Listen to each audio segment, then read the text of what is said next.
হ্যাঁ চলো দেখি কি রান্না করছো আজকে তো মেয়েরা। হ্যাঁ ঠিক আছে, সবাইকে শুভ দুপুর। এই যে গরম গরম ভাত, কালকে আবার মেয়েরা সব চলে যাবে।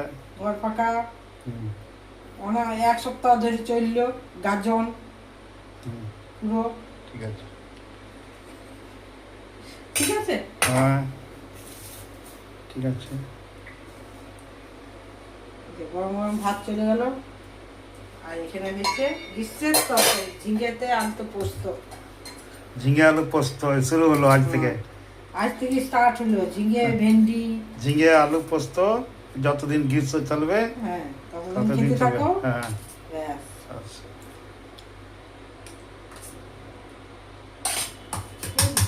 ঝিঙ্গে আলু পোস্ত দিয়ে দিলাম। আর এখানে ভেন্ডিতে আলুতে মাছের ঝোল করেছি আজকে, খাও।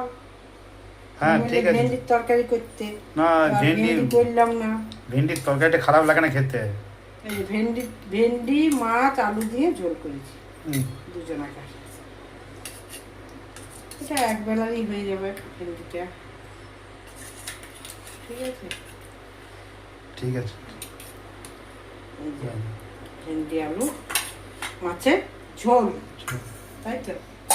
আর এখানে আছে সিম ভাজা।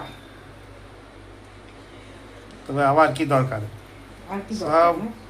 হ্যাঁ ব্যাস, সিম ভাজা। আর এইখানে মেয়েগুলো কালকে যেহেতু চলে যাবে, ওই জন্য আজকে লাস্ট এই যে চিকেন কথা, মেয়েদের হ্যাঁ জন্য। মেয়েদের জন্য এই যে চিকেন করেছি। হ্যাঁ আমরা ঠিক তো আছে। খাই না, ওই জন্য চিকেন।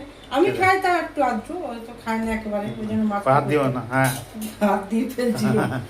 ঠিক আছে, ঠিক আছে। তাহলে এই তো হলো আজকে আমাদের লাঞ্চের মেনু। আপনাদের কেমন লাগলো একটু লাইক কমেন্ট শেয়ার করে দিবেন, আর ইউটিউব থেকে দেখলে সাবস্ক্রাইব করে দেবেন। এখনকার মতো আসছি, টাটা।